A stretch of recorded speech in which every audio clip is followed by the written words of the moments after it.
Welcome back to Ultramorons. I'm your host, as usual, Lane, joined with Connor, back again. And now we're going to cover Ruinstorm, which is how Guilliman, Sanguinius, and the Lion are trying to get back to Terra. And I know last time we talked about, wait a minute, isn't the Lion going back to Caliban? Because Caliban, had their whole revolution. Mm-hmm. And we also figured out that Guilliman realized that the Emperor is still alive. And Kurz thought it was really funny, the whole Squidward laughing thing, right? And Lion's like, all right, that's it. I'm taking Kurz with me back home to Caliban in chains. But somewhere between Caliban and here, the Lion said, never mind. Actually, I'm not going to Caliban. I'm going back. And it sounds crazy because it is crazy. They never really give you a reason why. Yeah, it's very like, wow. Kind of oversight on that one. Cool. Yeah. It's like, oh, nice. All the stuff, is coming together on Caliban. Everything's kind of reaching, coming to a point, and then they're like, oh, the Lion's coming back. And it's like, Sanguinius, we're not going to do that. Actually, you know what? Not yet. Yeah, it's funny. They don't really show us why he changed his mind. So, and then Kurz ends up in Sanguinius' custody as well. Oh, maybe he's like, you keep it up. We're going to turn this ship around. Okay, do it. He's like, okay. Okay, fine. Yeah, so we turn the ship around, give back to Sanguinius. He's like, he's too annoying. So, yeah, I can't, and I'm not really lying there either. They're lying. I'm not even really lying there. There's no explanation. There really is not much of an explanation there. Okay. Yeah. I'm curious kind of how they get back or how they plan to get back, because it feels like the last couple, like the con, had the Path of Heaven, yep. And then the Salamanders like, oh, we found this door, and it, right. it led back to Terra. So I'm kind of curious how they're going to do that. Yeah, we're going to figure it out. They have 3 Primarch's minds to put together to figure it out. Mm-hmm. So, yes, he returns back and says, never mind. And they all break up Imperium Secundus. We talked about that. Mm-hmm. And they all leave McCrack at once. And Sanguinius kind of feels bad because he basically has taken the identity of the Emperor. And he says, my sin is the greatest. And so my need is the greatest. Father, hear my cry. Bring me to you. So he's basically putting it out there to get back home. Because even though Horus never said, I'm the new Emperor, mm-hmm. he just says that the Emperor is bad and needs to be replaced. So the fact that Sanguinius like, I'm the new Emperor, definitely is a little, you can hit yourself. But to be fair, he didn't know until he knew. Right. So it's what it is. I was going to ask, because I'm right now I'm reading through Horus Rising, and they talk about like, oh, Horus is the Warmaster, and they like kind of make a big emphasis that like that position. They didn't exist before that, right? He's like kind of the first. Because Emperor's always running things. Yeah. So yeah, they've kind of invented the position for him. He's the 5-star general, control of all the armies. Because before, you didn't have that because you didn't need it. Emperor doing it. So yes, since he's the War Master, he is. It's almost like the Emperor's the Emperor, but then let's say you have like a king in a way, or like it's like president type of thing. Yes. Yeah. He's like the president's out of duty right now, so the vice president's taking over. Yeah. Yeah, kind of like that. So it's like he almost has the same authority as the Emperor. Right. That's why you see in that book so many people almost worship Horus like the Emperor because of the power he has. Right, but he's not like, his goal is not to be the new Emperor. He's just like, you're wrong. Not entirely. No, he wants to he wants to replace the Emperor. Now, would he call himself the Emperor? I don't know, but he just thinks the Emperor is bad and needs to be removed from his position because he is going to ruin everything. Right. To be fair, I'm saying introspectively, you're the one ruining everything. Yeah, but like I can see where he's coming from, because I'm like, like I think we talked about Master Mankind. It's like, oh, I'm sacrificing 10,000 psychers or whatever. 1,000 psychers every day to keep this thing running. Yeah, but then at the same time, I'm like, well, you're also like a bunch of chaos leech. like you're like, you get I'm like, I don't know if that's the answer. And that's the problem is too, is that it's like the Emperor's not wrong, but he's not right either.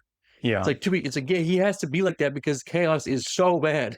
Yeah, but at the same time, it's like, well, you should have let them know. You should have let the Primarchs know what was going on. And that's the biggest problem. Is he Emperor? And we talked about this before, even with the Eldar, and last episode with Gehet.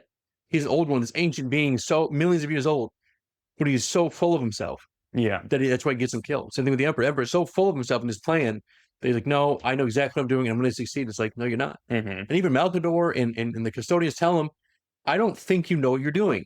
And he gets mad at them, but he's like, I like your opinion, but I don't always have to listen to it. So, like, even they were like against the Primarchs and the Space Marines. They're like, they're too easily corruptible. And he's like, yeah, we'll see. Yeah. And he also, and he knew that too. And everybody's like, I know someone that might betray me, and I'm prepared for it. It's like, yeah, obviously not. Yeah. It's like, well, are you? It's like, you weren't really prepared for it. Yeah. But yes. So going back to Imperium Secundus, they all leave, and each Primarch took 2/3 of their legion and left on their own. And the remaining third stays behind to control Ultramar. Mm-hmm. So Guilliman is trying to attack the warp like a siege, just kind of breaking through it. Sanguinius is trying to figure it out, and nobody knows what the Lion's doing, of course, right? And the first captain says, maybe we meet our brothers again at Journey's End, because they kind of all split up. They don't all go on the same, all right, we're all going to like be a 3-car driving through the highway. It's like, I'm taking this highway, you're taking that highway, and you're taking this highway. Okay. So it's all trying to go their own way here. Yeah. And so maybe you'll get to this, but like, I'm kind of curious because I feel like the Lion, at least, this shouldn't be that big of an issue because I know his episode. Yes. And that's going to come back that, can't remember what the name is. T'Chulcha. Yes. Yeah. He has that thing. So that would, but yeah. Yep. So like, I feel like this, it's the Lion's going to be like, I think I have an idea. What is it? I can't say. I don't know. It's just like, oh, what took you guys so long? It's like, but also, I'm curious, you said Guilliman's attacking like a siege. Is he like literally destroying it? Yeah, it's not like you're trying to shoot the warp, right? You stab in the water. Just take that, Poseidon. Yeah. No, it's just he's trying to use his practical theoretical mindset. Okay. And the Lion has T'Chulcha, and they're like, how do you get him through it? So he's like, just thinking about it and stuff, figuring out, is it that demon child? What? You guys are crazy. What demon child? What are you talking? That's a servitor. They sometimes look like that. You guys are being so weird about this. They just do that sometimes. It's fine. They just look like that. There's a child that turned into a servitor. Is that wrong? Yeah, so Raldoron's, it basically says that, and they all split up. And he is Sanguinius' guy, and they jump through. Sanguinius jump through, and the jump is different because the Ruinstorm doesn't just give you generic warp stuff. Mm-hmm. It like just attacks you. Mm-hmm. Like we talked about the Salamanders, like he said, is going to take your worst emotions and amplify them. Right. And that's kind of what happened with not Numion, but the other guy, where he's like seeing visions of something that wasn't actually there. Yeah. It was like making him angrier, and like he's almost starting to kill his own men, and they're like, hey, stop, what are you doing? Yeah. So it's like that, right? So, and Raldoron knows this, and Raldoron gets basically dropped into a vision, and he can't tell it if it's real or not. Mm-hmm. Somehow he's aboard Horus's throne room in the Vengeful Spirit, and it says, here was certainty, here was the end of all doubt. Sorry, not Raldoron, Sanguinius is having this vision. Got it. And he's fighting his way back through this vision, and he's basically seeing his own death, right? Remember, Sanguinius said a million times now, I see myself die at the hand of Horus on the Vengeful Spirit. Mm-hmm. And he's like, having this vision, he's like, is it now? He's like, no, it can't be. It's not yet. It's too early. So eventually he gets back into out of the vision, but his crew is all messed up as well. They're getting weird effects. And all of a sudden, a rupture happens in the bridge's own vault. The sound of a bell tolling and the buzz of 1,000 flies. And it says, a bell tolled, and with the chanting of 1,000 festering tongues, the tear split wide. So they're getting Nurgle blasted here. You can assume with the flies and the buzzing and all that and the ETs. Yeah. Mm-hmm. So on another ship, there's a guy named Tok Daranoth. I don't have a picture of Tok Daranoth. No, I don't. Oh, well, he must not be that important if I don't have a picture of him. He was a word bearer under a guy named Kurtha Said, who was a chaplain, and chaplains are just propaganda guys, right? Mm-hmm.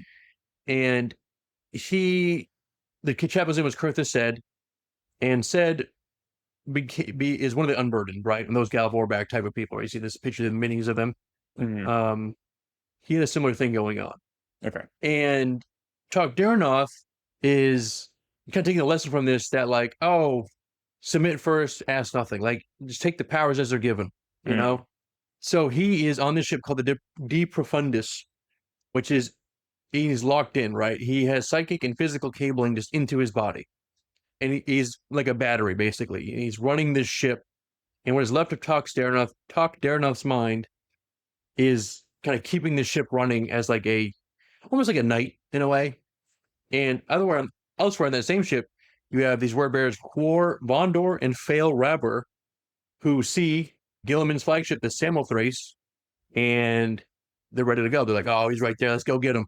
Mm-hmm. So Guilliman keeps trying to jump, but he keeps getting cut short because it's the storm the way it works. He jumps in the storm, starts moving, and then it cuts him back into real space. And he keeps it, like salamanders have those short jumps. It's similar to that, but it's not on purpose. He keeps getting stopped. Okay. But the problem is every time he stops, the formation gets more and more wide because they keep jumping in weird spots. And Titus Fredo, we talked about him, he's a librarian, says, I think we're on the right route because of the resistance. It means we're cutting through the head waves that are pointed, the Ruinstorm is pointed towards us. Since it's harder to get there, that means we're getting through it somehow. Yeah, I'd say interesting way to think about it. Well, that's what Gibbons says, is an inviting theoretical. Yeah. He's like, it's a good thought, but I don't know if it's true. And he says, one dangerously close to wishful thinking. Because he's like, I'm not too sure. This is, I'm not familiar with this warp stuff like everybody else is. Right. So eventually they translate back into real space and they have 2 ships left in formation. Oh. Samothrace and a cruiser named Kavaskor. And they are scattered way off course near a system called Anuari. And they see 2 contacts. They see De Profundis, and it's just they're leading a strike force of word bearers, world eaters, and night lords. So that's bad news. Yeah. We got 3 guys. And Guilliman says it's an ambush. Like, they led us right into this trap. And reinforcements are too far away to help now. Because, you just jumped through this warp storm and you guys went different paths. So good luck. So he says, all right, let's do it. So Guilliman commits both ships straight towards the word bearers. And he says, world leaders won't expect us to be so aggressive at first. And the Night Lords won't commit without the other 2 helping. Because they're cowards. Yeah. And torpedoes hit the Samothrace before the enemy is even visible. Like, they're already ready for them. So back aboard the De Profundis, this ritual finally completes. And that the guy was locked into. Right. And the ship itself kind of morphs and changes and almost becomes like a weird living ship. It is kind of like when we talked about with the White Scars, with the Slaneshi demon, when they did that ritual and all the demons like burst out of the ship and like moved towards their ship. Space. Similar to that. Okay. It's like living ship mutant thing. So Kor Vondor tells them, he says, now there's only glory. Prepare and bear witness to the glory of chaos. We go to kill a Primarch. And the Samothrace's torpedo barrage hits the De Profundis, and the ship dies, but it doesn't die like it normally should, right? Because I'm mutated now. Right. So, the impact triggers the ritual's final stage, where the entire battle barge shatters into thousands of shards. And in each one of these shards, there are word bearers hiding inside. Basically turns it into, what's it from? I can't remember, but like the mirror has a demon in it. You shatter the mirror, and then it actually splits the demon up into a bunch of different demon shards that jump out of it. Similar to that. Okay. So that's what they're waiting for. How it makes sense, don't worry about it. It's warp stuffs. So it became like a sword of these shrapnel glass iron shards that start launching towards it, basically becoming a bunch of boarding torpedoes. So every word bearer starts locked onto this idea, and it's aimed straight at Guilliman. Now, back aboard the Dark Angel's flagship, the line is getting nothing from its instruments, right? It's all craziness. No stars, no fix, nothing to lock onto. Just getting warp fire, a bunch of seas, a bunch of ships, dead ships just drifting around. So he says, goes to his office and he says, Tacholcha, I need your help. Please help me get out of here. So he said, take me to Terra. And I said, I ordered you to take me to Terra. Why didn't you? And it says, did I say that I would bring you to Terra? He says, don't talk back to me. Basically, he takes the wolf blade out, the chain sword, and he points at him. And all of a sudden, they gets a call that says they're at Pandarax. And Tacholcha says, I have taken you where you must go if you wish to find Terra. And before the line can ask him any questions, Holguin's voice cuts in and it says, a warship is approaching. So, and then now we're jumping around a lot in this episode as well. Yeah. We've got 3 people we need to keep track of. So back on the Red Tear, which is Sanguinius' ship, a Red Tear. Yeah, it's probably Red Tear. Yeah. The rift is still open and demons are starting to pour through it. And they're all these Nurgle demons, bloated, disease, big happiness, right? They're all loving it. Yeah. And Sanguinius starts fighting them. And he says, be gone from my ship. I deny you. Behind me, Satan. He's cutting through these demons pretty easily. They're low-level demons here. And he says, I deny the lies. I deny the madness. My father's kingdom of reason will triumph. And eventually he seals the breach. And the bridge is his again. And then a new contact appears on the radar. And his officer says, it's very big. I don't know. It's too big. I'm like, what is this? And Sanguinius feels it before he can even see it. And it's almost like a shadow is pressing on like them. For like a planetary mass. And then we jump back to Guilliman. So Guilliman is following the what do I call them? The boarding torpedoes. There we go. I was like, the drop pods? No. But yes, so he's trying to moving to each of these to try to take care of the word bearers. And he finds that like there are these unburdened that are on these shards. And we talked about this unburdened before. They're very strong, right? He killed 5 custodians. I'm not over it. All right, I'm not over it. So one Primarch is going to have a lot to handle with these guys. Yeah. Put that on the list of things, and I'm like, doubt. Right. I don't know. Yeah, I may have to read the scene again, but it's just like, what? Are you sure? Like, I don't think so, but I don't know. Whatever. Yeah. So yes, this thing says, "I'm unburdened, and I will unburden your ship." Ooh, got him. And Guilliman just drops a whole magazine into it. Die, foul creature. And it pushes it back enough through the hole in the ship, and he ejects it into the void, and it's hanging onto the edge, trying to bite at him and claw at him. And he's, Gilliman's like, oh, he's just trying to get me as he's flying through the void. But then it says, understanding came too late. He had relaxed his guard. And this demon hadn't been raging at him, it was laughing. And it means because it's like, I've ambushed, I've set another trap. You've fallen for my trap card. Tricked you, actually. I wanted you to get near the hole in the wall. So you can go outside into space again, Guilliman.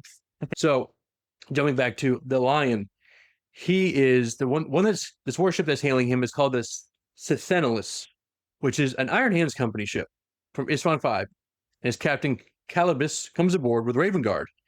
And he tells the lion that Iron Hands and Raven Guard don't share an honor guard easily after Isstvan. Not with how the 10th Legion worked with them back then. It was, it was a little funny business. Mm-hmm. But since they've been working together since then, they kind of are working together now. Mm-hmm. And Calibus isn't hunting anything at Pandorax, but he says, I'm looking for somebody. He says, my brother, Captain Atticus, and the strike cruiser Veritas Ferrum. And we talked about that on Pythos. That was the ship that landed there, and the demon Medale showed up, ate them all, and that was the end of them. Yes. Okay. We covered that last episode, little sidebar. Yeah. So Calibus says, we know his strike cruiser, the Veritas Ferrum, reached this system and made for the world of Pythos. We know he left at least once and carried out a raid that destroyed the 3rd Legion's battle barge, Calidora. There's the last evidence we have of them. So, yes, we talked about the last episode. They're all dead. Mm-hmm. So, I'm just to make sure I get this right. So, this ship approached the Dark Angels, like the Lion ship, and was like, any info basically about kind of this? Yeah, he's like, I'm here looking for Atticus. Yeah. It's clear that we ran into you, so you can help us find him. Yes. Okay. And the other ship they're looking for is the one that got attacked and like destroyed by the Veritas Ferrum. Yeah, they're all eaten up by Medale and all the demons. Yeah. Okay, cool. But nobody knows that because after that, the demons go dark. Right. Yeah. And the line also got sent here by Tsultra as well, saying you need to go here first before you can get to Terra. Mm-hmm. So they're conveniently both these guys are here. Yeah. So back to Sanguinius.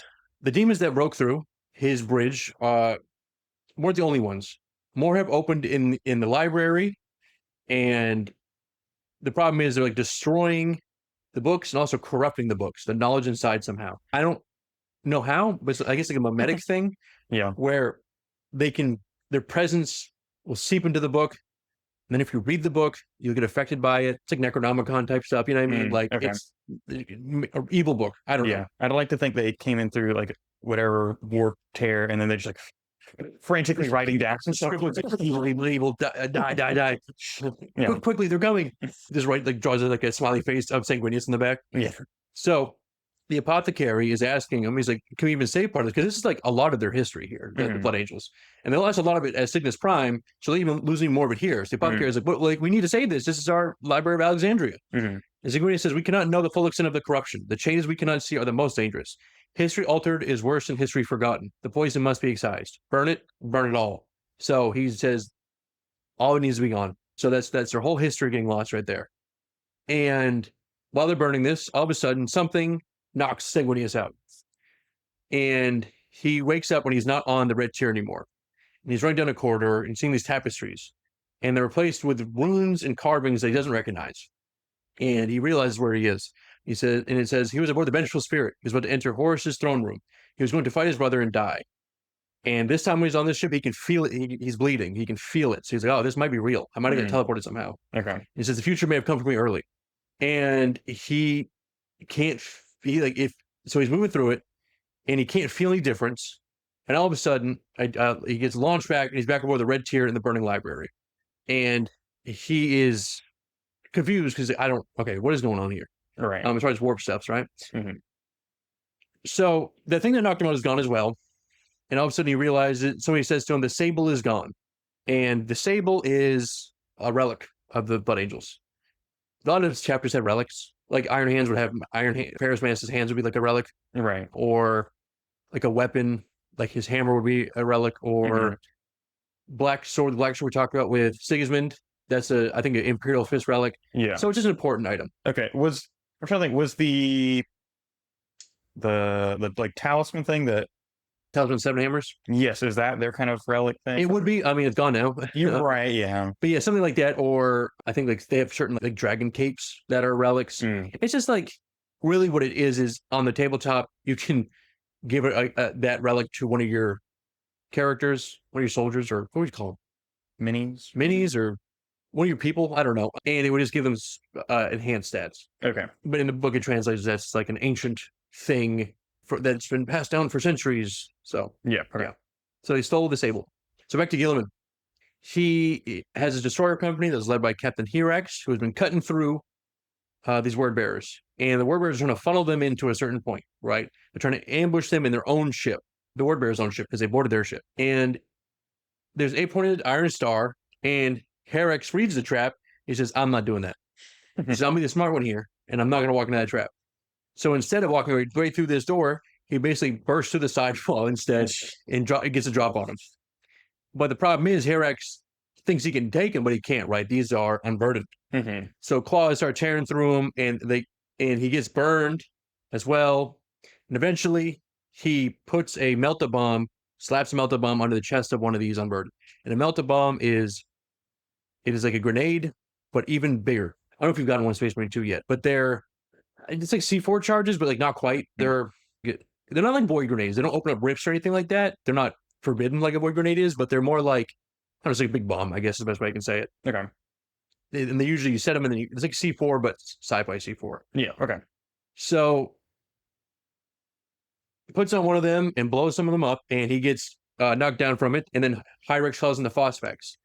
And he basically tells his dreadnought of his group to blow out the ceiling to let the fire, like after they all burn out from this Phosphex fire, to burn it out there and let it spread further than it needs to. Basically says, time to cleanse the battlefield, venerable brother. We still have to reach the bridge. All squads prepare for atmospheric voiding. So they want to take this word bearer ship, which seems like a bad idea. Yeah. Considering the history of taking other people's ships. Right. But he wants to. So I feel like we just talked about that in the other episode, right? It was they took Shattered Legions, took the word bearer ship, and then it like ate them basically. It's and Vulcan said, "Hey, don't do that." They're like, "I think it's fine. It's fine. Okay." With this was Hirax like blowing through the wall when he sees like the 8%. I just like to think like every time a Space Marine sees like anything with 8, they're like, no, absolutely not. Like, who's the 8th Legion? I can't remember. You think it would be World Eaters, but it's not. I would hope it's some sort of Chaos Legion.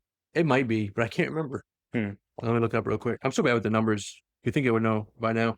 Night Lords.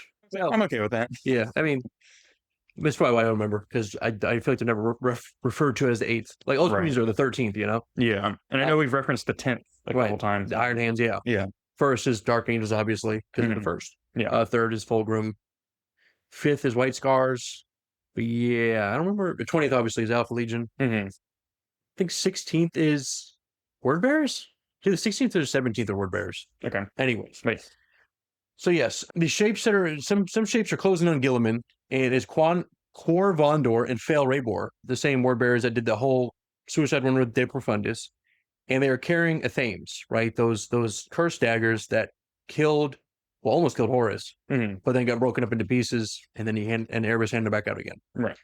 Now, this blade was used against Guilliman once back at Cal. Obviously didn't kill him, because I don't think they're as effective broken up. They can't do that whole poisoning thing like the Anathame could or Athame could, but they can still they have like magic in them, where like you cut open rifts with them or cast spells with them. So they still have magic in them. Right. It's not like if I'm thinking like D&D, it's not like an instant kill. It's more like just a plus to your kind of right. It's a wand that can cast spells. Yeah. It's the sword that can cast spells from it. Yeah. Versus the actual full sword or knife was like, this thing is lethal. Yeah. You stab someone with it, say their name, stab someone with it, and they're just going to bleed to death. Yeah. So they start fighting Guilliman, and Cor Vondor is throwing warp fire at him, and it tries to stab him with his knife. And Fail Raybor jumps behind to go for the neck, and Guilliman turns into the fire and basically takes the fire instead of being stabbed, because like, I can handle the fire, but that cursed knife might do some damage. And Cor Vondor says, "Do you know us? You should know the authors of your fall." And Guilliman doesn't flinch. He says, "That's not gonna work on me." And he's handling them pretty well, right? They're the Space Marines, so he can keep up with them. Yeah. And he shoots through Fail Rabor's chest, drops him, and then Korobondor gets a bolt pistol straight through the head and drops him down. But he was doing it in the middle of a spell, so it still gets cast and knocks Guilliman back. And after Guilliman gets up, he picks up the 2 Athames and he keeps them. He says, "I don't think you should be able to have those anymore." And those guys are not the Unburdened, right? Those are just kind of regular word bearers. Yes, I believe they're just sorcerers, dark priests, or whatever they're called. There's so many different names for them, but yes, they were not unburdened. They would definitely be harder for Guilliman to handle. But also, I don't know if they can use the knives and stuff. Right, that's what I was clawed thinking. hands. Yeah, might be a little tricky. I mean, maybe they use guns. Obviously, the minis can. Yeah. So it kind of depends on how they look. Because I mean, Argyle Tall wasn't unburdened, and he was pretty good. Yeah. So he used weapons all the time. So he puts the Athames in a vault and tells himself that they need to be studied and turn against the enemy that made them. That's the same thought. So the rest of Gilliman's scattered fleet finally arrives, and eventually the Night Lords and World Eaters that were trying to, that were all set for the ambush get taken out. I mean, they get surrounded by these dozens of other ships that finally show up. Night Lords try to get out of there first, of course, and they die. World Eaters try to charge in and get sorted. So it's a whole thing. And they capture the Word Bearers Navigators. They steal them from their ship, and then they blow up their ship. And all of them are like, "For Cal." Not one of the ambush escapes it. Not one of the ambush ships escape. Yeah. He kills them all. Okay. So they don't end up taking over that ship that they... Well, they took some of the ships, and then they took over that one ship, took the Navigators, and blew it up, I think. Okay. And then the rest of them that tried to run away and escape, they got all of them. Okay. So there's nobody to warn anybody that the ambush didn't work. Yeah. Okay. And they don't have a Warbearer ship in their possession, like the... I don't know. I think Shattered Guilliman would definitely have been like... I would hope so. Yeah. I mean, he did take the Athame, so who knows? Yeah. I am curious, are Navigators, like Wordbearer Navigators, are they any different from them, like, They could be, but not always. Yeah. Since we talked about before, they're kind of their own thing, but you need Navigators, right, to get around. And so if you steal Wordbearer Navigators, that means they've seen those paths that the Wordbearers have been using. Now, some of them might be a little insane, but that's just the effect of what they do. Right. So they're not really necessarily loyal to Wordbearers because they're not Space Marines. They're usually just regular people. Not regular, but they're humans with that third eye opened. Yeah. Like you see this picture here, the guy has a little gem over his third eye. Yeah. Okay. So yeah, like if I'm an Ultramarine, I kill Wordbearers, take their Navigators. Navigators are gonna be like, "No, I'm a Wordbearer." He's like, "Well, I mean, all right, I guess I'm working for you guys now." Yeah. Okay.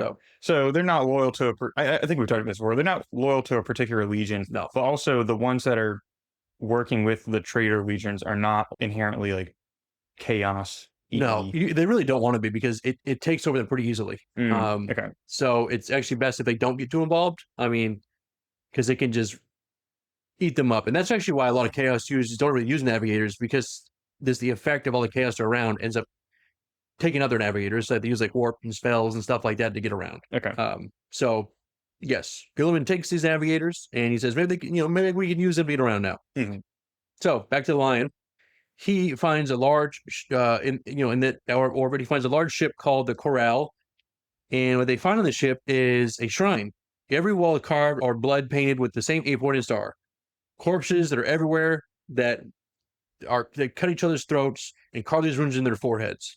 Real culty type stuff here. Almost word bearers. And Holguin says this was not murder. And then Calibus says it was a sacrifice. And they find on the bridge a stone altar that holds 8 human heads spiked on an iron star and carved into the stone around it a star chart. And the Lion is walking around it. Once clockwise and once again, trying to get through the narrative. He's like, what were they trying to build here? This looks weird. Let me figure this out. Yeah. Eventually he figures it out and they stop and it says, Calibus points at it, he says right there, it's Davin. That's where all this came from, this root. So remember Davin, the moon of Davin was where Horus did the ritual. Yes. So this is where it all started.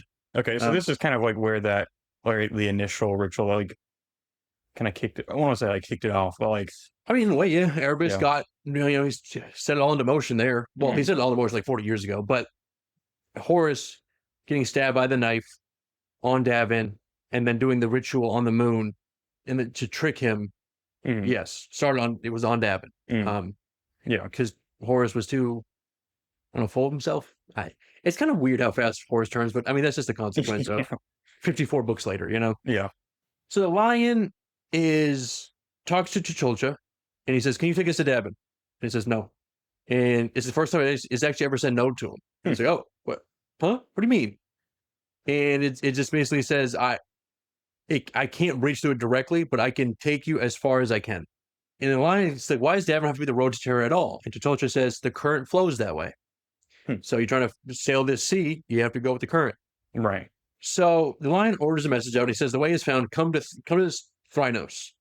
And his astropaths throw the message out, but they have to throw it out through the Ruinstorm to make the call.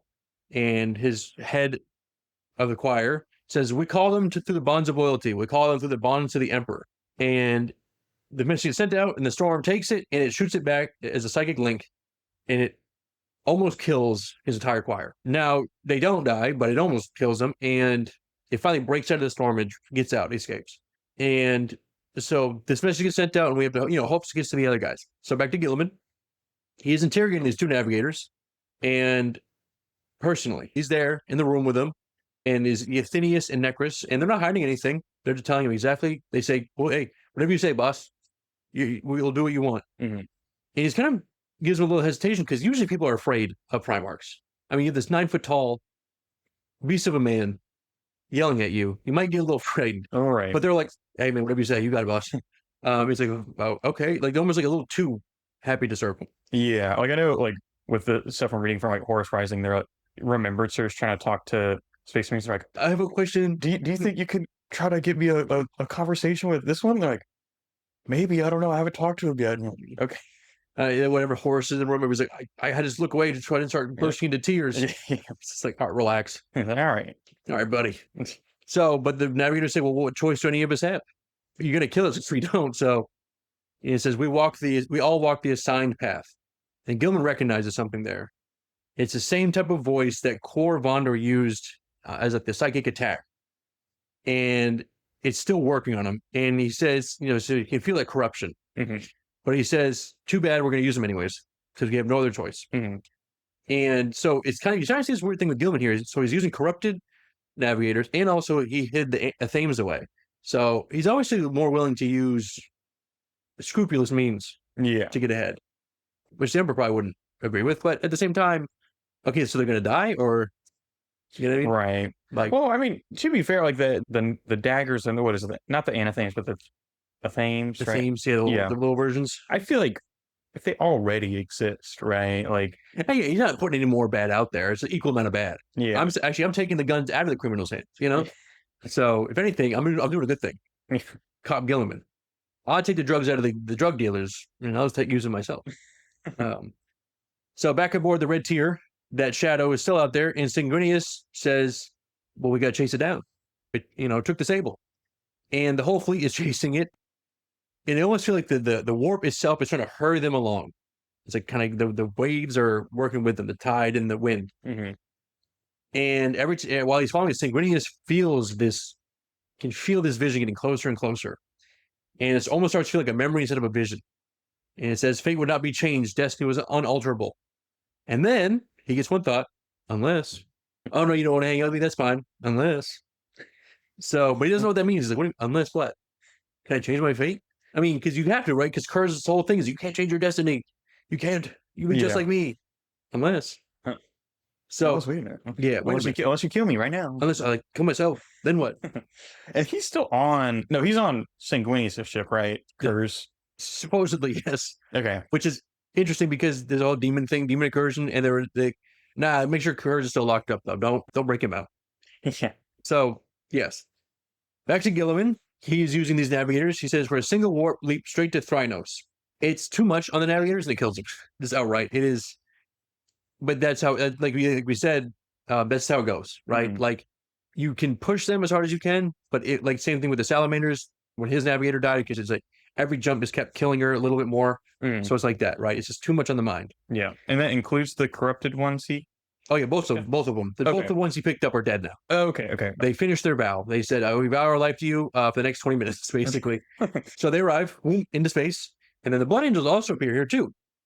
two different fleets and two different roads somehow all arrived at the same point. And Guilliman calls him, and he says, "It's not hard to read the significance and timing of our arrival, isn't it?" How coincidental. What a quinky dink. And Sanguinius says, "We walk our assigned path." Like, I don't know. We'll see what happens. So, on Thranos, Sanguinius, they land, and Sanguinius is walking through this refugee camp, and there's millions of people from a dozen different fallen worlds. None of them are native to Thranos. They're all running away from something that they can't describe. And a cult has formed around Sanguinius' own arrival. Because, Primarchs, this is what happens, right? Yeah. And he hates it, and he's like, stop, don't, enough of that. But he's like, whatever. If it gives them comfort, it's fine, but they need to stop doing that. Right. So he eventually asks them, "Tell me about the Pilgrim." And they say, "When it comes to a world, the world ends." And they don't know what it is. It just says, "It's not a warrior, not quite a ship. It's too big," is the only description they have. Blackness, night give it a direction to travel in. And Sanguinius doesn't say out loud, but he and Raldorn both recognize it immediately. And he says it's the same shadows stalking his fleet since the first jump. And it's the one that we just cut off with the lion. It's approached up on the lion. Yeah. And the lion is here too. So he arrives, and the lion lays out Davin as the only road to Terra. And Guilliman says, I know, we need proof of this. How do we know this works? And Sanguinius says, because Horus fell at Davin. That is where he fell, where he turned from our father. And Guilliman says, I think it's a trap. I'm used to traps at this point, and I think that's probably one of them. The lion doesn't disagree. He says, what better place to prepare an ambush than en route a foe has no choice but to take? But they agree to go anyways. Like, well, I mean, what are we going to do? Die? And there's so many times you see this where they're like, okay, this is a bad idea, but we're going to have to do it. Yeah, I would say like every book. Yeah, they're like, oh, there's a trap. Let me walk into the trap. Like, what? We have to walk in the trap. This guy, Levanus, finds Calibus alone above camp, and he says, go where the war takes us. We're warriors, not guardians. Because they want to, they're like, they kind of want to stay here and help out these refugees. And Calibus was like, I hope you would argue for staying on behalf of the salamanders, right? And Levanus says, I won't argue with you, but there isn't one that survives contact with the numbers that we have to deal with here, right? Like, we can try to help these people, but we can't protect them all, type of thing, unfortunately. Okay. So Calibus says the flesh is weak, and that is also the truth. These people must find their strength or die. Basically, they have to protect themselves. They probably won't. Right. I mean, there's millions of people here, so I don't know. Maybe they can figure it out. But yeah, I don't know what you can do against a big chaos cloud or whatever. Like, right. The fog from Lost. Yeah. I was thinking, I just started. I don't know if you've played Persona 4, but like the whole thing is like, oh, there's a fog, and every time a fog comes in. I never played Persona 4. I played a little bit of 5, and I was like, I don't care. Yeah. I don't know. I just couldn't get into it. It was so incredible. I was like, I don't know. It didn't capture me. Yeah. But yeah, it's like the Silent Hill fog, right? It just shows up. Yeah. It's over. Or the movie The Fog or The Mist. So that night, the shadow reaches everybody in Thranos and in orbit all at once. And they just feel the sense of something enormous already in motion and already certain. And Sanguinius feels it in meditation and feels Horus's blade land against him over and over, and he's rising up and back down again, like dying over and over again. That's what I was trying to say there. So he's having a dream where Horus is killing him over and over again. Yes. Okay. And he keeps, but then the Red Thread starts taking over to help him, but he has to repress it because it's not going to be, it won't help. Okay. And he's not sure. But then then he tries it one time where he lets the Red Threads go, and then he can defeat Horus. But he says, but that doesn't count. Like that's not a victory to me, because then I have to give in to this demon almost, and I don't know if I can come back from that. So, and once he's lost with others, he's not really coming back, is he? It's the same problem that all the other Blood Angels have is, once you're in that Red Thirst, you have to be put down. Yeah. Or die off basically through combat. So if Sanguinius gets into that, forget it. Right. It's like, is it even worth it to beat him if you're just gonna become like this? He's not. It's then somebody else is gonna have to put me down. So that doesn't count. You can't count that one. So by morning, the shadow kind of goes over them, and they kind of all have these weird nightmares and dreams, but nothing really happens. And they leave Thranos behind, and the refugees watch the ships leave, and they're like, oh, wow, thanks, guys. They're like, oh, hurry, Space Marines. Like, oh, never mind. Well, Sanguinius is going to save us all. Actually, I'm not. See you later. So it says, the lights of hope departed Thranos, and the wail of great mourning followed them. Mourning as in sad. Yeah. Because they were like, oh, I guess we're all dead. So these three fleets fall into the warp into a gravity well. And they were kind of pulled towards something too big. to process as like a single object. So it's not even like a black hole. This is something even bigger. Mhm. And the Lion can't even see it. It's a wall of iron. Well, he can't like see the scale of it. It's so massive. A wall of iron and brass battlements, thorned and burning. And it doesn't even just block the horizon. It is the horizon. Tens of millions of miles high, stretching past the sight of every direction. And Guilliman says, "What have you brought us?" And the Lion says, "I don't know, Reboot. I don't know what this is. It's a great wall of China in space." Yeah. And Sanguinius says, "This is not the work of Horus. It cannot be the work of material hands, be they human or Xenos." And he sees these towers between the battlements, and he says, "They're war horns." And all the horns sound at once in space somehow. And the cry alone almost kills all the crew on every bridge in the fleet. This sonic weapon, and it tears a Dark Angels frigate, an Ultramarines cruiser out of the formation, and they get swallowed up into the walls on darkness, just gone. No explosion, none of this, get sucked in and gone. And a third ship, a Blood Angels cruiser, Excelsius, can't turn away in time, and basically gets chopped up against the sides of this wall. And it's like this little tiny puff of fire against this massive wall. Yeah. So, and none of them can re-enter the warp because the wall's gravity is like pulling them towards. I mean, it's just such a massive object that has no gravity, almost like a planet, you know? Right. And Sanguinius says there's only one option left. He says each must be pursued with the greatest rigor. Basically, we have to just destroy this thing somehow. So over 100 ships open fire together at this wall. And it carves a crater 4,000 miles deep into the wall. They're basically shooting through it. And the Lion says it might as well be nothing at all because it's like this, they're not getting through this wall still somehow. Yeah. And Guilliman says, "I'm not wasting my ships on this. This is purposeless." And Sanguinius says, "This is futile, but we do not end here. I must face Horus. I don't die here. I know I don't." So the Lion says, "Well, it must have a gate. If it's a big wall, it has to be a door somewhere." Mhm. So where is this door, right? We got to find it. And Sanguinius's radars pick up a heat signature far along the wall's base, and the fleets move in on it. And the gate itself runs the entire visible height of the barrier, engraved with a mountain chain design that resolves mile by mile into a single 8-pointed star large enough that is bigger than a planet. And the Lion says it's the future. And the longer he looks at it, the more of it, the shock wears off, and he kind of gets over the scale of it, and the implication settles in. He says, "This is what the galaxy will become if we do not win this war." I mean, this is a wall that's almost as big as a solar system in a way. Right. Huh? You know what I mean? Like, I know. like the maximalism at this point is like, what are we talking Yeah. about? Like I know they try to like play around with scale so much. I'm like, this one, like, how do you even like Perturabo would be like, "Whoa, it's incredible. what? Yeah. I want to build something that big."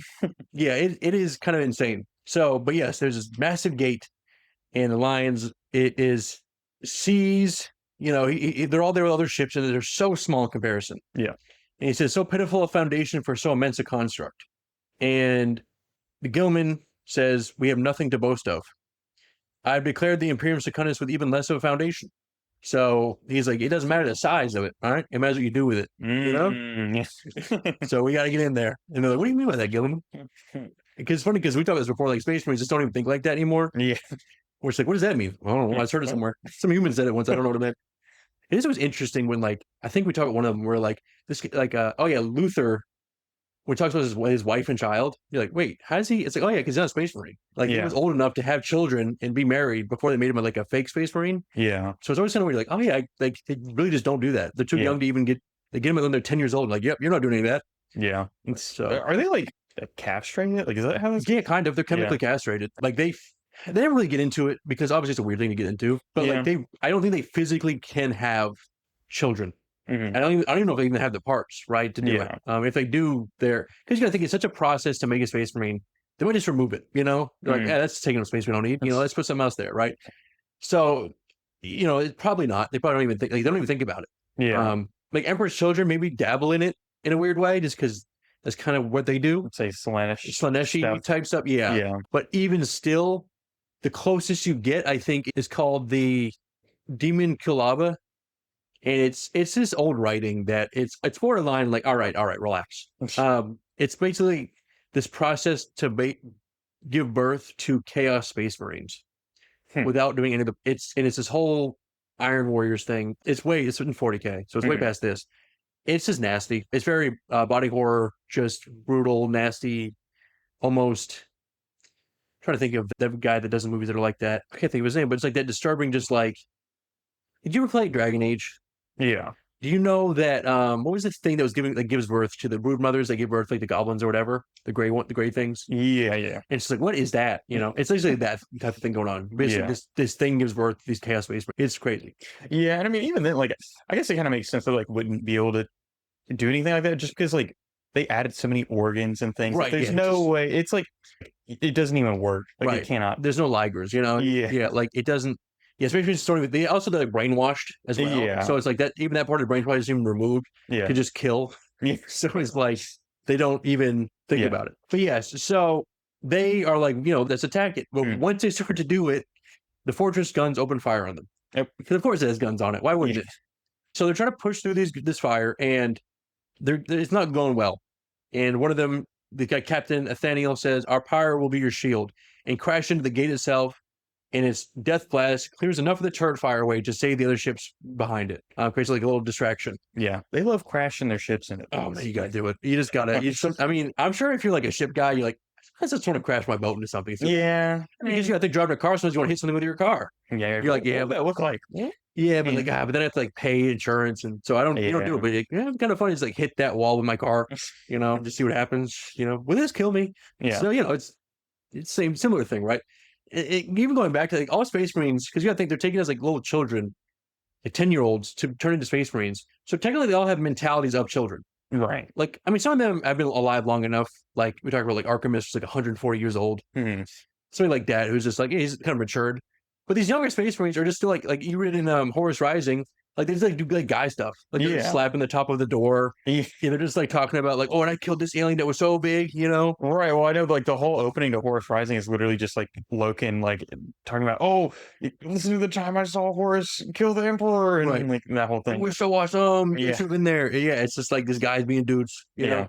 So this ship blows up. It pushes them out of the way, and 4 more die as well. But so quickly that it came and say goodbye. It's bad news. And eventually, the commodity finally gets the planet between itself and the guns, and Calvus identifies it as a Forge World Piran, or Piran, like Pyrrhic victory, Piran. Okay. He said we had refugees on it from Thranos, and it was visited by the Pilgrim.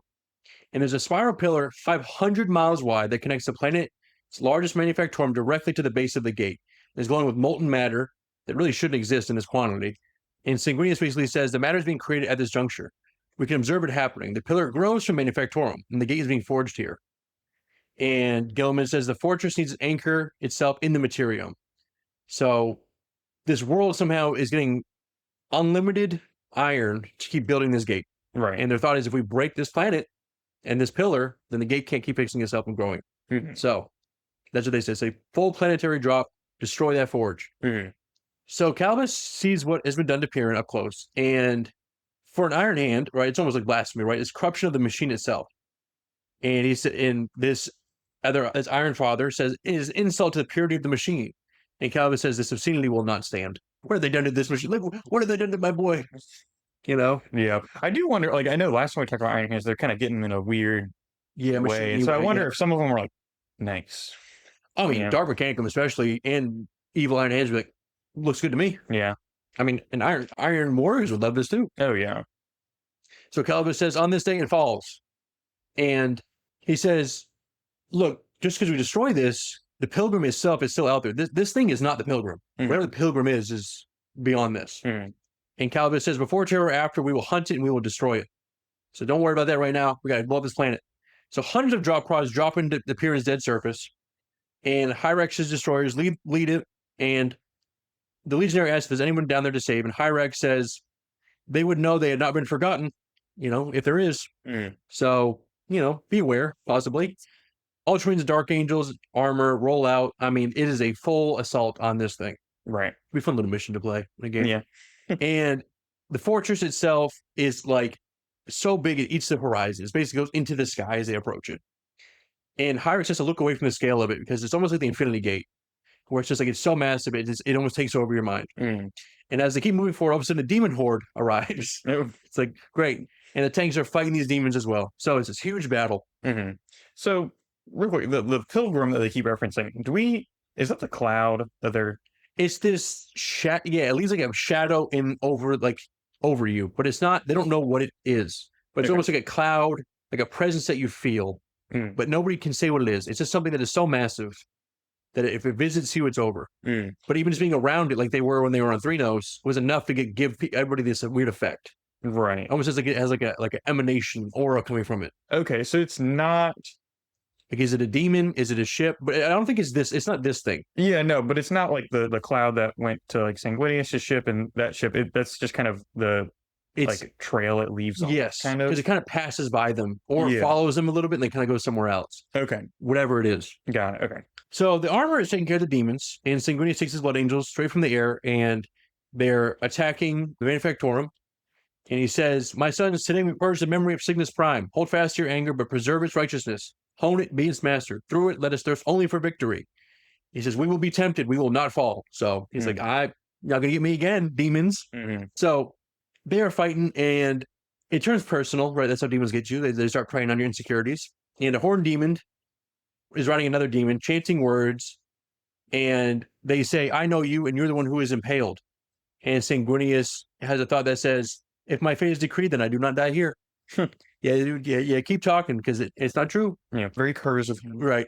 No, I don't die here.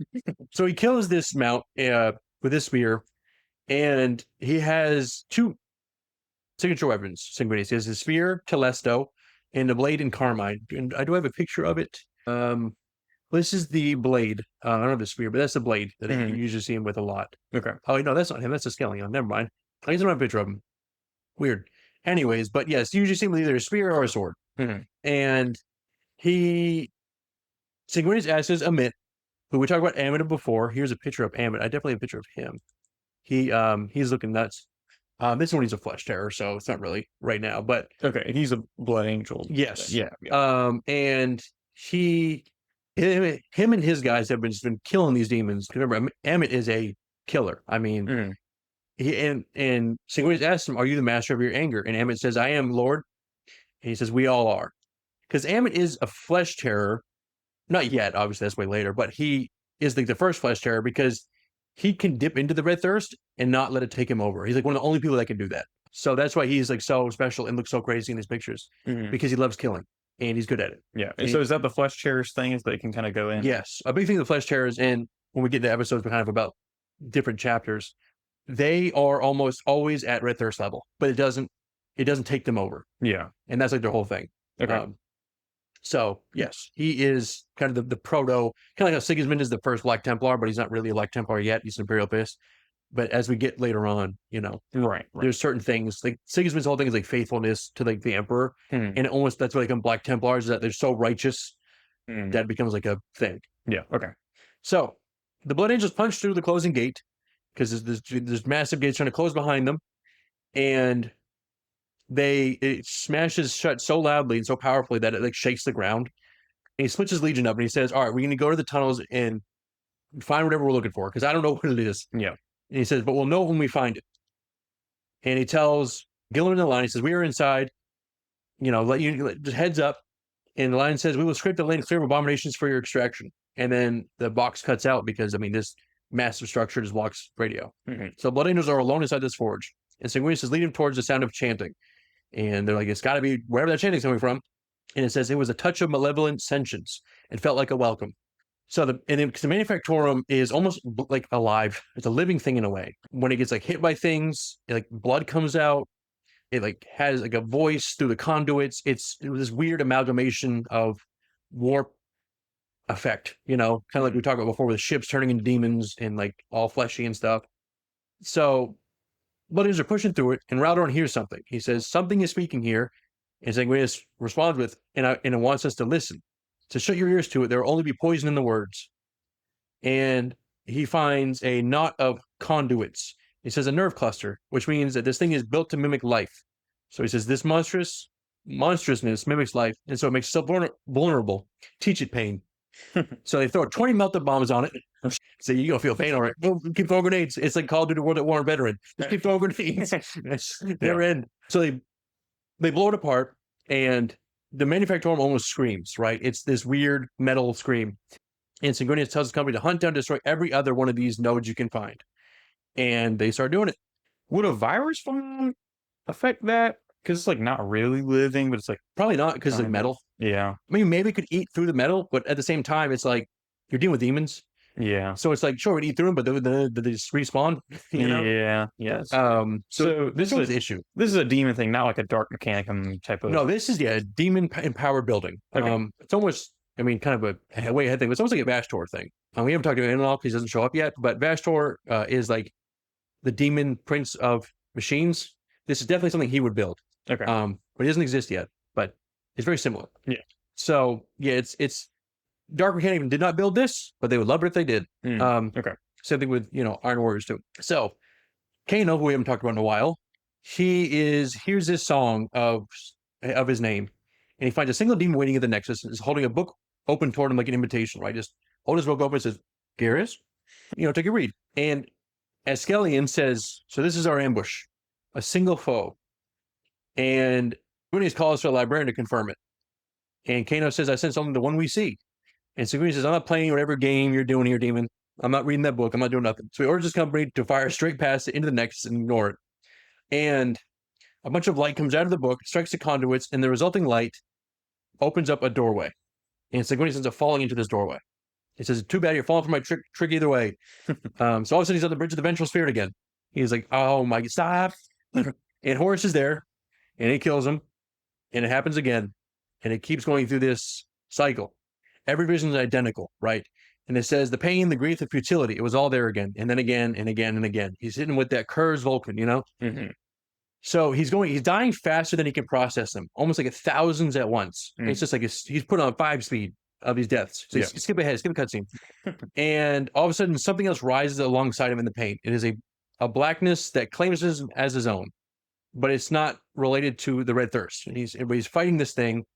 He's trying to find a single thread that doesn't end the same way. So I'm seeing infinite ways I die, but something has to be different about one of these that I can hold on to. So all of a sudden, he finds one version, a version where Horus overreaches and misses, and for one fraction of a second is off balance. It says, Sanguinius sees a chance and drew a blade and Carmine up. It found the weakened point in Horus's gorget. It pierced his armor, it pierced his throat, and it pierced his skull. So there's one Doctor Strange here, one thing where he can win. So, and the other deaths don't let that work, right? They start working in around that one scene. It's hard to explain. It's very metaphorical, metaphysical stuff here. But they almost start attacking him through the different pathways. I mean, Sanguinius has to basically refuse the 99,000 other things and pick this one thing every time. So it says he refused the blackness and chose hope. So he basically drives in the vision where he lives and becomes a Sanguinius who kills Horus. And the sword doesn't stop at the vision's edge, right? He keeps cutting through all these different fake dreams and illusions. And nexus after nexus of the manufacturer's own forge. And eventually he's back in his own body. And Askellion says, Lord Sanguinius, you vanished. But only seconds had passed. There's a demon that is cut in half along with his book and staff. And every nexus that he destroyed is destroyed in reality too. And the manufactorum song breaks entirely. And now it just becomes one long scream of like the structure breaking apart. So while Sanguinius is fighting through this thing, the Lion and Guilliman are holding the field outside against everything that the Forge can throw at them. There are the walls of black iron shooting at them, and Guilliman is driving wedges through massive demons at 3 directions at once. Destroyers that are fighting with enthusiasm, and Guilliman, recognizes it too, but he doesn't fully trust it. And more than 100 hours this battle runs. So this is not just like a couple, 20 minutes, we're good. They're here for weeks. So, which, whatever, right? Yeah, I would say that's the funny thing. Like, we've been fighting this battle for months. I'm like, what? Yeah, I mean, they're built for that, so they really don't. I mean, primates especially won't ever get tired, but Space Marines do eventually. It takes time, but they do. So eventually, the manufactured forum starts breaking apart. They finally have destroyed it from the inside, and the demon army breaks and flees as this thing comes down. And the Lion says they flee, and Sanguinius' voice comes back over, and it says, "We are coming out. We have done what we came to do." And Guilliman warns him to get clear before the forge collapses on him. And he says, "Don't let it be your tomb, Sanguinius." So, for the first time since they reunited, Guilliman finally hears hope in his brother's voice, because he was so used to hearing the Sanguinius being like, "Yeah, I'm gonna die. Forge is gonna kill me, whatever." But now Sanguinius is like, "Wait a minute, what if he doesn't? And I can win, unless." So, the Lion doesn't let it go. He says, "You saw something there, Sanguinius." Sanguinius says, "I did." I saw hope. We are not slaves of fate, brothers. So they wrap that up, and the pillar linking the forge to the gate detonates, and the planet itself implodes, sucked into the collapse, and it climbs the pillar, reaches the gate, 8-pointed star breaks apart. The whole colossal structure basically burns inside out. And what's left when it's done is a passage of millions of miles wide, walled in on molten fire on either side, and the Ruinstorm is visible through the gap. So they can move forward at least. Okay. So the wall is still there, right? It's just not. It's just a bunch of pieces now. Okay. Just like molten fire chunks, lava floating through space. Okay. So you can probably get around it. Yeah. It's not gonna stop you as much as like a giant iron wall with guns on it would. Okay. With the gravity fortress finally releasing them, Sanguinius calls the librarian, Kano, to Sanctorum, trying to make sense of what just happened. And he's honest with him. And he says, I'm worried about what you saw in there. And Sanguinius says, I saw visions of defeat. And he says, but I found a single one of victory and I chose it. And Kano is, wow, incredible. And Sanguinius says, I must not believe I wield such cataclysmic power. No one should. The idea is corrupt and corrupting. And Kano offers him a theory, right? He says, everything we fought since the Ruinstorm swallowed us has been more symbolic than literal. Patterns wearing shape of monsters, right? If that's true, symbolism can be turned back against whatever is doing this. And, and before any of them can kind of continue this conversation, though, the red tear drops out of the warp hard enough that it basically smashes them around. And all of a sudden, a new sound arrives, which is even worse than a Manufactorum song. Can't catch a break. Oh, man. So they translate into a system that used to have a name called Epimos. But as they arrive, colossal constructs fill the void, bigger than entire planets. And these ships are moving with a geometry, or these constructs, moving a geometry that are angles building on other angles, surfaces that might be, hide, ice, metal. You don't know what you're looking at. Mm-hmm. And you can't look them too long because you're just getting like a headache. And Guilliman says there are consequences of the loss of this war. In his librarian, Prado is bleeding, and he says, it's holding us here. Psychically, I'm dying. So this is a weird eldritch constructs are like moving around them, trying to stop them. And they hear a voice, though, that cuts through it. And the line opens the channel, and Colonel Aleska Ravis, who is on command on Epimos 3, says the planetary governor is dead and the general is missing.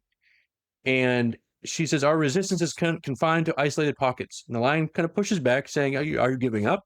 I don't think so. And she said, I'm not, my lord, I'm stating facts. But she says, something passed through here. So it came like a ship, but it was much too big. It brought the change. So basically, Pilgrim passed through here as well. Mm-hmm. And she says, can you do something for us? And they say, what? And she says, can you exterminate the monsters? Send us to the embrace of the Emperor, basically. And the lion says, I order the use of cyclonic torpedoes on Epimos 3. And Sanguinius objects. He says, we can't kill those people. And Sanguinius says, it's precipitous. There's no victory. And the lion says, there is no victory here. Epimos 3 is overrun with demons, nothing more. And they kind of sit in silence for a second. And lion says, your silence is consent. And he tells his captain, prepare cyclonic torpedoes for launch, full barrage. This world is corrupt to its core, let only dust remain. So cyclonic torpedoes are nukes, basically, but like even bigger. If you shoot these at a planet, the planet's going to be gone. Okay. I mean, these are world-breaking missiles. Yeah, they're Death Star in this point. Yes. And she said it was okay, right? Send me to the Emperor, Yeah.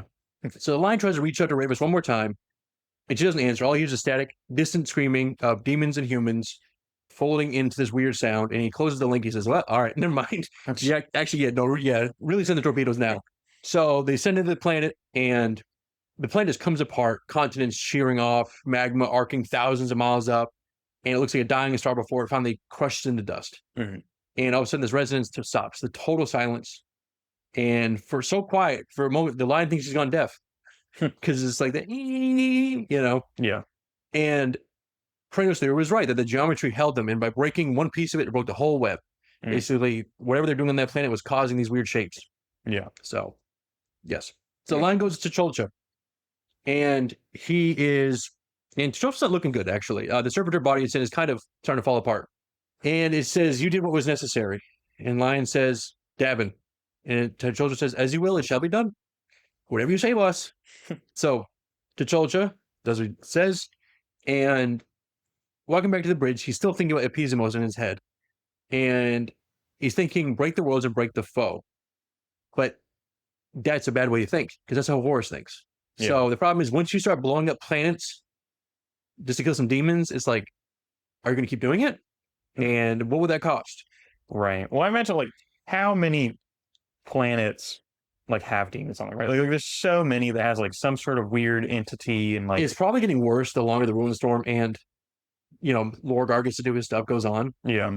But the thought is like, your idea is okay, go back in there, kill the demons, recolonize. Yeah. If you blow up the planet, you can't do that. Yeah. So that's his worry is that like, these are all planets that can be brought rightfully back into the Emperor's justice. Not if they're dust though. So that's his concern. Yeah, and especially with, like the it seems like the shortage of like all the resources, like water has to be, I'm assuming, like imported into Earth. Oh yeah. It's like, do we really want to blow up a planet? And that's kind of, you ever play Spore?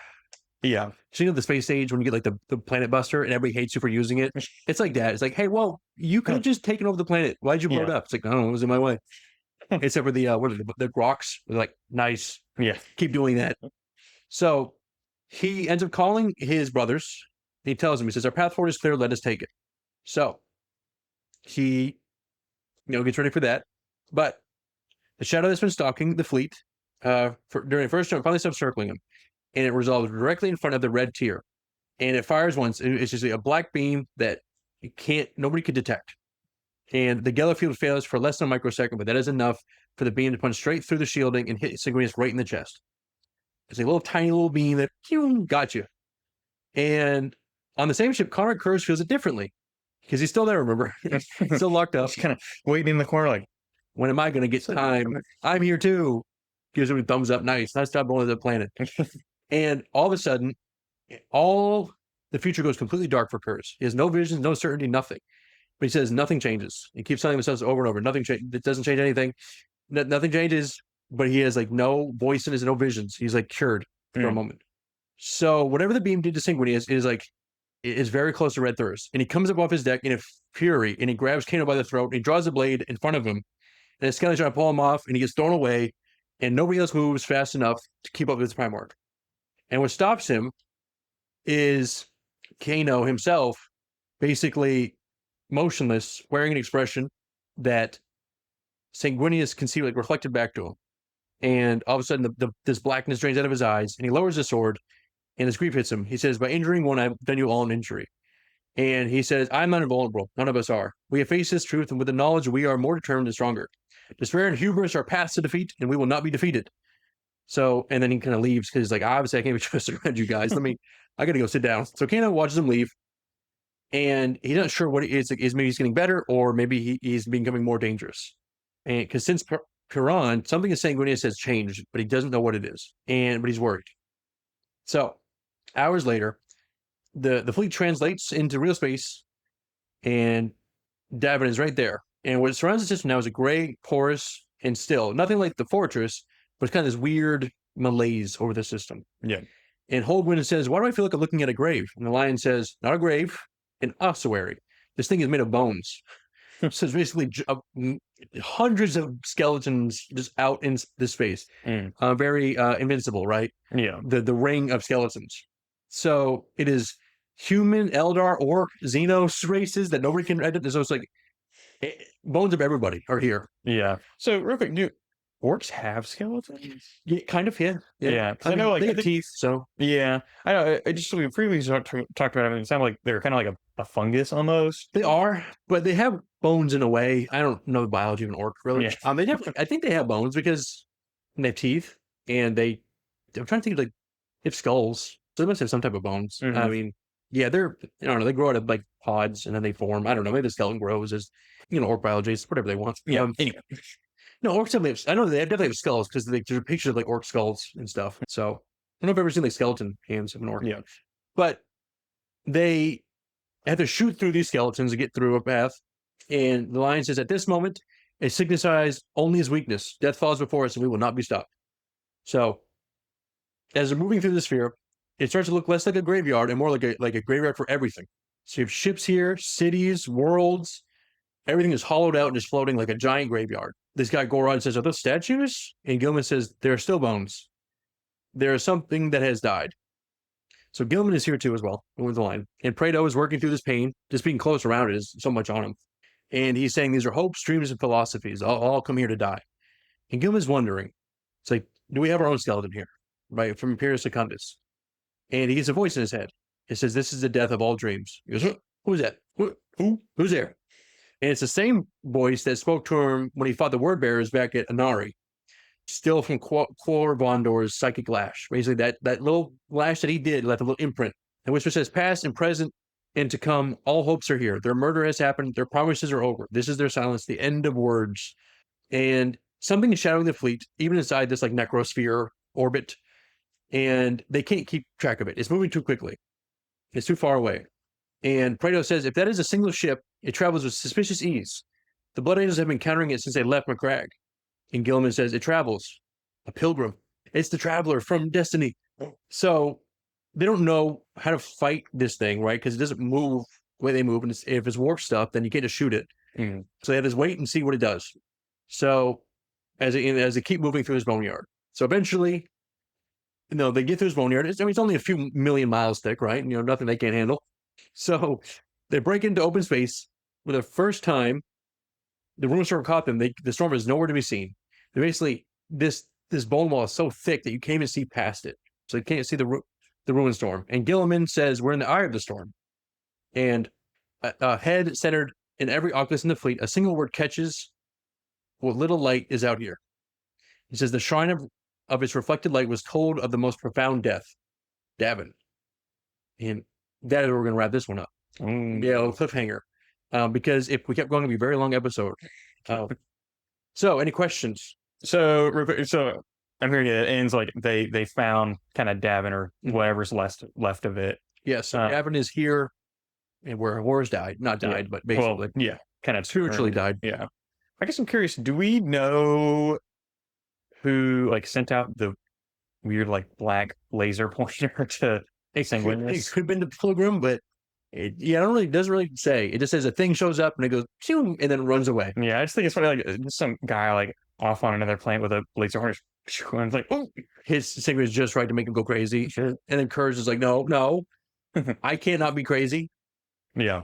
Okay. And then kind of the bones and stuff. That's the whole system. That's not just a planet, right? Yeah, it's around the whole Get Davin system. Mm. They had to basically cut through this millions of snails of bones. Which how did they get there? Who knows? Yeah, it's probably Lorgar did something, right? Yeah, yeah. No, that's interesting. I was curious how they're going to make this a struggle for the lion, and I guess kind of the wall, and you can't jump through that, right? The physical barrier. Yeah, and I was like, okay, that's a good way to and he won't leave his brothers alone, Yeah, he's not going to be like, I'm gonna go do my own thing while you guys handle that. Yeah, all right, see ya. Well, because they tried to at the beginning, but they kept ending up in the same spot. Yeah, they really had to bring lead, so they're like, well, we might as well stick together then. Yeah. So yeah, but he has Sacholcha, which he can use, but then he can tell Guilliman, hey, just lock on to where I'm going, because they don't know how the line's moving around. Mm-hmm. They just assume he knows what he's doing. Yeah, so kind of in a way, it's just kind of caravanning behind him. He's piggybacking, right? Yeah, jumping. Yeah. Okay. So yeah, it's a bit of a cliffhanger, but it is what it is. I think it's interesting though, because you see, it's not, you can't just go through it. Yeah. It just, just pass the Ruinstorm. It's like, no, it's going to you just end up anywhere. Yeah. And that's the problem they're having. But then they're like, we have to go to Davin. The secret is in Davin. Yeah. Yeah. It's interesting how the Ruinstorm kind of plays with them, send you to random locations. I know the Ultramarines had all their ships and they kept getting spread out and all that kind of stuff. Breaks apart and they get attacked. And yeah. It's almost that's what the guy said. And one of the episodes, it's like a living thing. It can feel you out and move you around the way it wants to. Yeah. And it was, I'm interested in kind of where this goes, because we haven't really talked about Davin at all since, I guess, the corruption. Yeah, since he got stabbed and did the thing and left. Yeah, Davin is kind of been it's Davin. I mean, we've gone back to Holunor, I think, before we went back to Davin. I think. Maybe not. Did we? I don't know if we went back. I guess we had a flashback to Holunor. I think we at least mentioned it, with Imperium Secundus and all that kind of stuff. Right. And then the flashback that Mortarion had and the Khan had. Yeah. Well, I guess it was the Council on Ikea. That was none. I don't know. It's hard to keep up. Too many names. Yeah. All right. Well, if that's all, if you guys like this one, like it. If you didn't like it, it happens. We only have one dislike so far. Actually, I shouldn't have said that, because now more people can dislike this. How it works. No, don't do it, please. But yeah, subscribe and all that stuff. In the comments, who is your favorite out of the Lion, Sanguinius, and Guilliman? There you go. Who's your favorite? If you don't have a favorite, well, leave an emoji instead for the sake of engagement. Until next time, bye.